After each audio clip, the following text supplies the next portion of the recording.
Bonjour à tous, nous voilà de retour. Alors, j'espère que tu as passé une très belle semaine. J'espère que tu prends du temps pour vraiment lire la parole du Seigneur et lui demander de t'enseigner, être bien nourri par lui. N'oublie pas, utilise la prière, c'est important. Demande, demande son aide. Il faut veiller et prier. Alors, mais on va continuer ensemble, on veut parler encore de la justice. Aujourd'hui, on va parler du don de la justice ou la réalité d'être juste devant Dieu. Et ça, c'est un don de Dieu. Être reconnu ou déclaré juste devant Dieu, c'est un don de Dieu en réalité. On va parler de cela ensemble. Alors, on va prier. Père, on veut te remercier qu'on peut regarder tes bonnes paroles. On te prie de nous aider, bon Père, s'il te plaît. Vraiment que ton esprit m'aide maintenant pour bien partager et bien enseigner et que les gens soient bénis et aidés, s'il te plaît. On veut demander tout ceci pour que toi, tu sois glorifié, que les gens puissent être aidés dans leur foi et leur relation avec toi. Amen. Amen. Alors, on va regarder ensemble donc, nous sommes en Romains, l'épître de Paul aux Romains, cette fois-ci le chapitre 5. Le chapitre 5, donc, juste m'assurer que vous avez assez de lumière là, ici. Donc, comme je dis, nous parlons présentement dans ce cours-ci d'être déclaré juste par Dieu ou reconnu comme juste, comme pouvant être reçu par lui ou aller avec lui dans sa maison. Nous parlons de cela maintenant. La justice de Dieu. Alors, toi et moi, on a déjà vu ensemble comment la justice de Dieu est révélée dans l'Évangile. Donc, recule pour l'instant dans Romains chapitre 1 et place tes yeux sur le verset 16, s'il te plaît. On avait déjà vu ceci. Car je n'ai point honte de l'évangile de Christ, car c'est la puissance de Dieu pour le salut de tous ceux qui croient, du juif d'abord, du grec ensuite. Donc l'évangile, la bonne nouvelle que Christ est mort pour nos péchés, enseveli et ressuscité pour notre justification, ça c'est la puissance de Dieu pour notre salut. Regarde le verset 17. En lui, en l'évangile donc de Christ, la justice de Dieu est révélée de foi en foi. Comment être justifié devant Dieu? C'est par l'Évangile, c'est par le sacrifice de Jésus-Christ. Notre foi dans le sacrifice de Jésus-Christ nous justifie. Une autre chose, si tu recules avec moi dans Actes chapitre 3, avant Romains, tu as le livre Actes des Apôtres, chapitre 3, et regarde le verset 14 avec moi. On veut réaliser que le seul vrai juste qui avait un corps humain, c'est Jésus le Christ. Alors, au verset 14, Actes chapitre 3, verset 14, ici Pierre, il dit, « Vous avez renié le saint et le juste, avec un J majuscule, et vous avez demandé qu'on vous accordât un meurtrier. » Il est aussi appelé le juste en Actes chapitre 7 et le verset 52. Étienne ici, il parle aux Israélites, à des Juifs. Il dit au verset 52, « Quel est le prophète que vos pères n'aient pas persécuté? Ils ont tué ceux qui avaient prédit l'avènement ou la venue du juste, avec un J majuscule. » Alors Jésus-Christ, c'est le juste qui peut nous justifier. Le juste, Jésus-Christ, il a été puni en réalité pour toi et moi. Et il nous permet d'être déclarés justes par son sang, par son sacrifice. Parce qu'on a confiance, on a foi dans son sacrifice, nous pouvons être déclarés justes lorsqu'on choisit d'avoir foi en Jésus-Christ.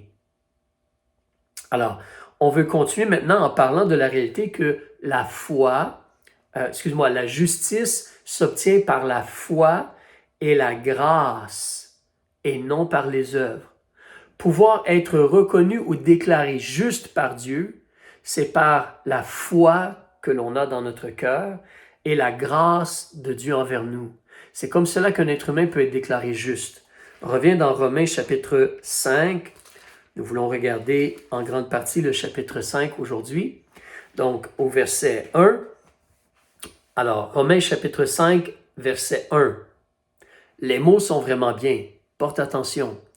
Il nous dit, « Étant donc justifiés par la foi. » Comment être reconnu juste devant Dieu? Comment être justifié devant Dieu? C'est par notre foi. Parce qu'on croit, on a confiance dans ce que Jésus-Christ a fait pour moi et pour toi. Étant donc justifiés par la foi, nous avons la paix avec Dieu par notre Seigneur Jésus-Christ. Pas par nos bonnes œuvres, pas parce qu'on est religieux, pas parce qu'on se fait baptiser, pas parce qu'on va à l'église ou on donne de l'argent. Non, c'est parce qu'on a confiance dans la personne et le sacrifice de Jésus-Christ. Nous devenons justes. Il dit, étant donc justifiés. Le temps de verbe, c'est participe passé. Pas on va être justifié plus tard. Étant donc justifié. Puisque je place ma confiance en Jésus-Christ, Paul il parle des gens qui ont fait cela. Il écrit à des croyants à Rome, des gens sauvés. Mais puisque je place ma confiance en Jésus-Christ, étant donc justifié, c'est comme déjà accompli. Dieu me déclare juste parce que j'ai la foi dans le sang versé de son Fils.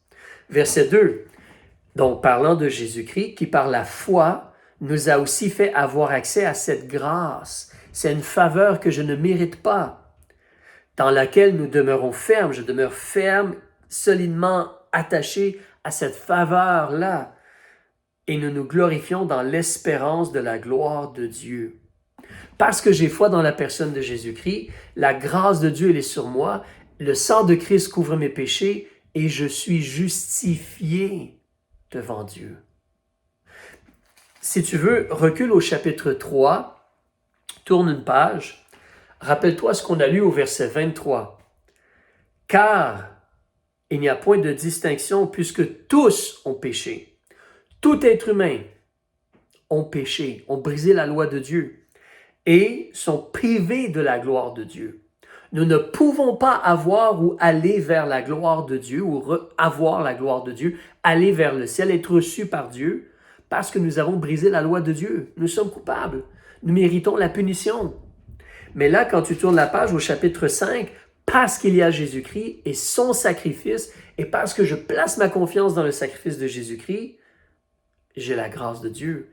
Et maintenant, je me glorifie dans l'espérance de la gloire de Dieu. Là, tu dois voir la différence entre les deux pages. Au chapitre 3, à cause de nos péchés, nous ne pouvons pas avoir la gloire de Dieu. Au chapitre 5, parce qu'il y a Jésus-Christ et son sang versé, et ma confiance dans son sang versé, je reçois la justification. Je deviens juste maintenant, et maintenant j'ai l'espérance de la gloire de Dieu, comme une assurance que Dieu va me recevoir. Il m'a déclaré juste. Tout un changement, toute une différence. Avant de connaître Jésus, avant d'avoir confiance en Jésus, pécheur ne peut pas avoir la gloire de Dieu. Maintenant, parce que j'ai placé ma confiance dans le sacrifice de Jésus-Christ, justifié, et j'ai l'espérance de la gloire de Dieu. Wow! Le Seigneur Dieu est bon et merveilleux, alléluia. Si l'on continue, descends au verset 6, Romains chapitre 5, verset 6, s'il te plaît. Il nous dit, « Car lorsque nous étions sans force, comme avant de connaître Jésus, là, Christ est mort en son temps pour des impies. » Un impie, c'est quelqu'un qui ne veut pas vivre comme Dieu demande de vivre. C'est l'opposé de la piété. Alors, des gens qui brisaient les lois de Dieu. Donc, Christ est mort en son temps pour des impies, des pécheurs. Car à peine mourrait-on pour un juste, peut-être se résoudrait-on à mourir pour un homme de bien. Mais Dieu fait éclater son amour envers nous, en ce que lorsque nous étions encore des pécheurs, Christ est mort pour nous.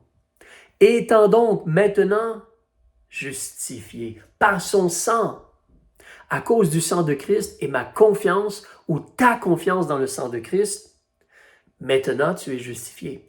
Étant donc maintenant justifié. C'est une réalité présente que tu as.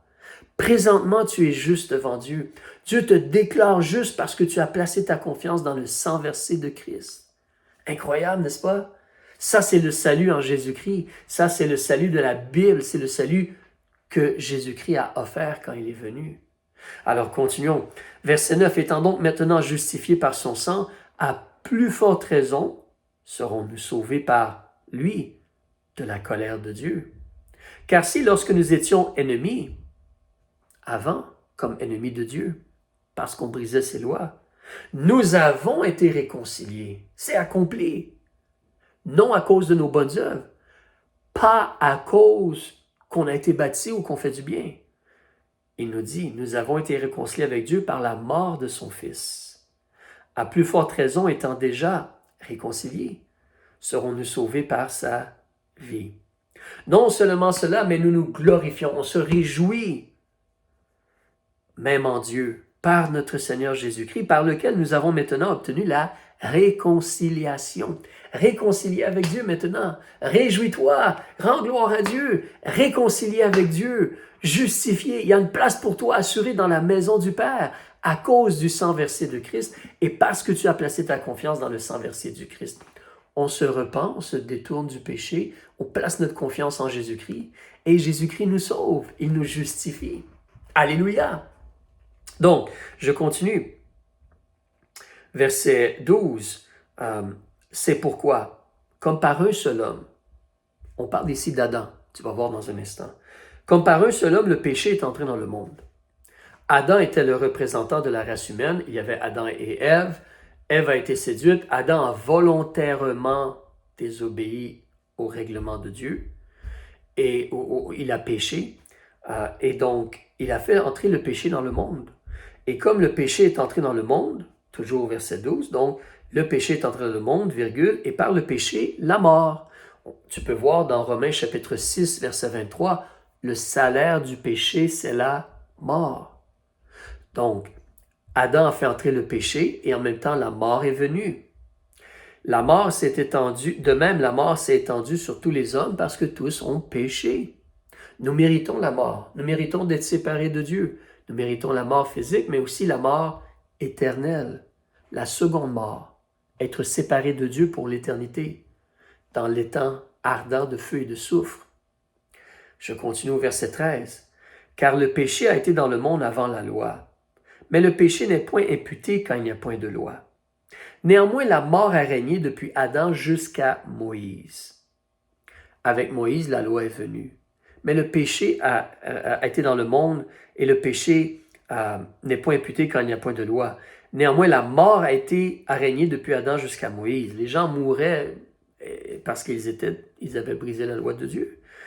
Même sur ceux qui n'avaient point péché par une transgression semblable à celle d'Adam, qui est la figure de celui qui devait venir. Christ a pris un corps humain. Dieu a préparé ou formé un corps pour Jésus le Christ. Et Jésus est né d'une vierge, et donc il est comme un type ou un exemple d'Adam qui n'avait pas de papa et de maman. Dieu a formé un corps pour Adam et a soufflé le souffle de vie en Adam. Dieu a formé un corps pour Jésus dans le ventre de Marie. Il est sorti de Marie, mais ce n'était pas l'ADN de Marie ou la semence de Joseph ou l'ovule de Marie. C'était Dieu qui lui a préparé un corps. Donc le corps de Christ, il était sans péché, il était parfait et innocent. Comme Adam avait un corps, justement, le péché n'était pas là encore. Donc quand Dieu a fait Adam, Adam, il était complètement innocent. Le péché n'était pas là encore. Verset 15. Mais il n'en est pas du don gratuit comme du péché. Car si par le péché d'un seul, plusieurs sont morts, à plus forte raison, la grâce de Dieu et le don de la grâce qui vient d'un seul homme, savoir Jésus-Christ, s'est répandu abondamment sur plusieurs. Alors, il te parle du don de la grâce ici. Nous continuons au verset 16. Et il n'en est pas de ce don comme de ce qui est arrivé par un seul qui a péché.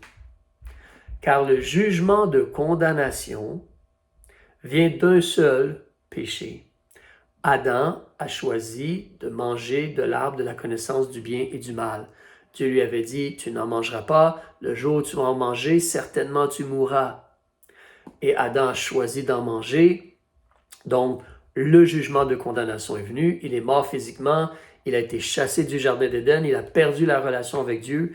Et il y a aussi la mort spirituelle maintenant, donc, et ensuite la mort éternelle, dans ce sens-là. Donc, il y a une mort physique. Il y a la réalité qu'on est sans relation avec Dieu avant de recevoir Jésus comme notre sauveur, mort spirituellement. Et il y a la réalité de la mort éternelle, ou la seconde mort, dans les temps ardents de feu et de soufre. Mais donc, en réalité, le jugement de condamnation vient d'un seul, mais le don gratuit. Alors, Dieu a un don qui est gratuit. Le don gratuit de plusieurs péchés a tiré la justification. Dieu a fait quelque chose, Dieu a donné quelque chose, il a donné quelqu'un qui nous permet d'avoir la justification sur plusieurs péchés ou le pardon concernant plusieurs péchés. Verset 17. Car si par le péché d'un seul, comme M. Adam, la mort a régné par un seul homme, à plus forte raison ceux qui reçoivent l'abondance de la grâce qui se trouve en Jésus-Christ et son sang versé. Alors, la mort a régné par un seul homme, à plus forte raison ceux qui reçoivent l'abondance de la grâce et du don de la justice. Alors tu vois, la justice en réalité c'est un don, comme un cadeau de Dieu. Nous ne sommes pas justes devant Dieu et nous ne pouvons pas nous justifier nous-mêmes devant Dieu. Je ne peux pas essayer de vivre une vie religieuse et essayer de gagner ma place dans la maison de Dieu ou essayer de travailler pour être juste ou parfait devant Dieu. Je ne peux pas faire cela. En réalité, j'ai brisé, je brise, je vais briser la loi de Dieu. Je suis injuste devant Dieu. Mais Dieu est prêt à donner la justice. C'est un don, être juste devant Dieu. Un cadeau. Et ça se trouve seulement dans la personne de Jésus-Christ. De Jésus-Christ. Pas dans le baptême, ni dans le fait d'essayer d'aller à l'église régulièrement, ou d'essayer de garder les commandements de Dieu, ou d'essayer d'être fidèle à Dieu. Non, non, non. C'est la personne de Jésus-Christ. Continuons. Donc, il te dit, à plus forte raison, ceux qui reçoivent l'abondance de la grâce et du don de la justice, régneront-ils dans la vie par un seul, savoir par Jésus-Christ. Alors remarque que Jésus-Christ peut te justifier, mais plus que cela encore, tu commences à apprendre à connaître Jésus-Christ. Tu commences à développer ta relation avec Jésus-Christ. Mais sois informé que Jésus-Christ peut t'aider à régner dans la vie. C'est-à-dire, il peut t'aider à avoir la victoire sur le mal, sur le péché, sur la tentation, sur la convoitise. Il peut t'aider à apprendre à être contrôlé par son esprit et aller de victoire en victoire. Wow! Pas seulement Dieu veut te sauver et Dieu veut te justifier, il veut t'aider à goûter une vie merveilleuse avec Christ, une vie abondante et victorieuse avec Christ. Incroyable, n'est-ce pas? Notre Dieu, le Dieu de la Bible, est tellement bon. Ce n'est pas une religion, c'est une relation avec le Dieu qui nous a créés, avec le Dieu qui est la vie. Alors, je continue au verset 18. Ainsi donc, comme un seul péché, celui d'Adam, quand il a mangé du fruit de l'arbre de la connaissance du bien et du mal, comme un seul homme a péché, comme un seul péché, a valu la condamnation à tous les hommes. De même, par une seule justice, tous les hommes recevront la justification qui donne la vie. Là, tu vois le mensonge et l'erreur des religions. Peu importe, catholiques romains, même certains groupes protestants, témoins de Jéhovah, adventistes du 7e jour, peu importe le nom de l'Église, même dans certaines églises pentecôtistes des fois ou charismatiques, en réalité, il y a un mensonge qui circule. C'est que tu dois travailler pour devenir juste devant Dieu. Tu dois être religieux et suivre des commandements pour pouvoir devenir juste devant Dieu. Ce n'est pas une réalité du Nouveau Testament. En réalité, justement, comme on te dit ici, par une seule justice, ça c'est celle de Jésus-Christ, tous les hommes recevront la justification qui donne la vie. C'est Jésus-Christ qui te justifie. Et Jésus-Christ, ensuite, il va t'aider à marcher droitement pour être heureux et béni et avoir une vie abondante et victorieuse. Mais c'est Jésus qui nous justifie. C'est un don, la justice. C'est lorsqu'on place notre confiance dans la personne de Jésus-Christ, ce qu'il a fait à la croix, sa mort, son ensevelissement, sa résurrection, son sang versé. Je continue. Car comme, le verset 19, car comme par la désobéissance d'un seul, comme Adam, d'un seul homme, plusieurs ont été rendus pécheurs. Adam a péché, il a brisé la loi de Dieu et il a passé cela maintenant on a une nature pécheresse. Tu peux remarquer lorsqu'un enfant naît, si tu as vu un enfant dernièrement ou si tu as un enfant dans ta famille, dans ta parenté, tu n'as pas besoin d'enseigner aux enfants de 1 an, 2 ans, 3 ans de faire le mal. Tu n'as pas besoin de leur enseigner à être égoïstes ou jaloux ou à faire des crises ou à vouloir demander ce qu'ils veulent, puis même mentir ou frapper les autres. Tu n'as pas besoin de leur enseigner à faire le mal. Tu dois leur enseigner de faire le bien. Mais le mal est déjà en eux. Ils ont une nature pécheresse. Ils sont coupables devant... En réalité, excuse-moi, je ne vais pas dire qu'ils sont coupables devant Dieu, mais ils ont une nature pécheresse. En réalité, devant Dieu, le cœur porte vers le mal. Dès la naissance, la nature pécheresse, l'homme a la nature pécheresse. Donc, comme on te dit, comme par la désobéissance d'un seul homme, plusieurs ont été rendus pécheurs. Alors, un enfant qui n'a pas encore la capacité de comprendre la différence entre le bien et le mal est innocent devant Dieu. Un enfant ensuite arrive à un moment dans sa vie où il sait que, bon, ça c'est mauvais, ça c'est bien. Peut-être 5, 6, 7, 8 ans, ça dépend de l'enfant. Là, il est responsable devant Dieu, certainement, et il n'est plus innocent. Mais la réalité, c'est que tout être humain a une nature pécheresse. Adam, il a désobéi et tous les hommes sont pécheurs, tous les êtres humains. Donc, toujours au verset 19, comme par la désobéissance d'un seul homme, plusieurs ont été rendus pécheurs, virgule. Ainsi, par l'obéissance d'un seul, ça c'est Jésus, plusieurs seront rendus justes. Ce n'est pas à toi et à moi de se justifier devant Dieu ou d'essayer de gagner ou d'accomplir une justice devant Dieu. Toi et moi, on ne peut pas se rendre juste devant Dieu. Mais Christ a agi. Christ a quitté le ciel, il est venu sur la terre, il a vécu une vie parfaite, il a toujours gardé les lois de son Père et il a donné sa vie en rançon. Et à travers Jésus, par son obéissance, tu peux être rendu ou déclaré juste devant Dieu. Par Jésus, la justice, c'est un don. Continuons au verset 20. Or, la loi est intervenue pour faire abonder le péché. Moïse vient, la loi elle est donnée, tu ne tueras point, tu ne mentiras point. On voit qu'on est tous coupables devant Dieu. La loi fait en sorte que certainement, on est tous reconnus coupables. C'est comme si le péché maintenant se met à abonder parce que la loi déclare clairement que cela est mauvais. La loi est intervenue pour faire abonder le péché, mais où le péché a abondé, la grâce, le don de la grâce, a surabondé. Dieu veut te sauver, il veut te justifier par le sang de Jésus. C'est la justice de Jésus-Christ. C'est Jésus qui te justifie, qui te déclare juste. Verset 21. Afin que, comme le péché a régné dans la mort, ainsi la grâce régna par la justice pour donner la vie éternelle par Jésus-Christ, notre Seigneur. Si tu as reçu Jésus-Christ comme le Sauveur, celui qui est mort, enseveli et ressuscité pour pardonner tes péchés, pour te justifier, dans ce cas-là, tu as la grâce de Dieu, tu as la justice de Jésus-Christ sur toi. Tu es maintenant justifié devant Dieu. Deux petites choses en terminant, si tu me permets.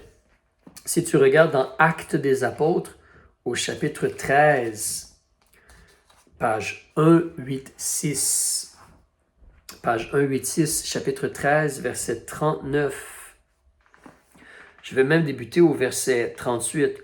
Alors ici, de mémoire, c'est Paul qui parle, ou les apôtres, et il parle, puis il parle à des gens pour leur expliquer au sujet de Jésus. Il dit au verset 38, « Sachez donc, hommes, frères, que c'est par lui que la rémission des péchés vous est annoncée. » La rémission, ça veut dire nos péchés sont remis, la dette, elle est remise. Nos péchés sont complètement pardonnés et effacés. Alors, c'est par lui que la rémission des péchés vous est annoncée, verset 39, et que c'est par lui, Jésus, que tous ceux qui croient sont justifiés de toutes les choses dont vous n'avez pu être justifiés par la loi de Moïse. Ce n'est pas en essayant de garder des commandements et des règlements que tu vas être juste devant Dieu. Mais si tu places ta confiance en Jésus-Christ, lui va te donner sa justice. Alléluia. Une dernière chose, Romains chapitre 8. Romains chapitre 8, puis on va clore ou terminer. Romains chapitre 8, s'il te plaît. Et on veut regarder verset 31, page 222, s'il te plaît, page 222, Romains chapitre 8 et le verset 31. Il y a tellement de raisons pour se réjouir et partager la bonne nouvelle de Christ aussi. Verset 31. Que dirons-nous donc sur cela? Si Dieu est pour nous, qui sera contre nous? Lui qui n'a point épargné son propre Fils, mais qui l'a livré pour nous tous, comment ne nous donnera-t-il point toutes choses avec lui? Qui accusera les élus de Dieu? Dieu est celui qui les justifie. C'est Dieu qui nous justifie. Qui les condamnera? Christ est mort, et de plus, il est ressuscité. Il est même assis à la droite de Dieu, et il intercède aussi pour nous. Amen. Par Christ, Dieu te déclare juste. Comment être reçu par Dieu? Comment être déclaré juste? Comment être certain qu'il y a une place pour nous dans la maison de Dieu? Place ta confiance dans le sang versé de Christ. Place ta confiance dans la personne de Jésus-Christ et le travail qu'il a fait sur la croix. La justice, c'est un don. Ce n'est pas quelque chose qu'on travaille pour. Ce n'est pas quelque chose où on est religieux pour espérer l'avoir par la suite. Ce n'est pas quelque chose qu'on peut acheter avec de l'argent ou des bonnes œuvres ou être religieux. C'est en ton cœur, en ton esprit, accepter cette offre de Dieu, placer ta confiance en Christ. Oui, on est prêt à se détourner du péché, mais notre confiance, elle est placée dans la personne de Christ et son sang versé. Et il va te déclarer, il te déclare, la Bible dit, étant donc justifié. Étant donc justifié par la foi que l'on a en Jésus-Christ, par son sang, étant donc maintenant juste. Alléluia. Tu es sauvé par Christ. Prends le temps d'en parler aux gens autour de toi.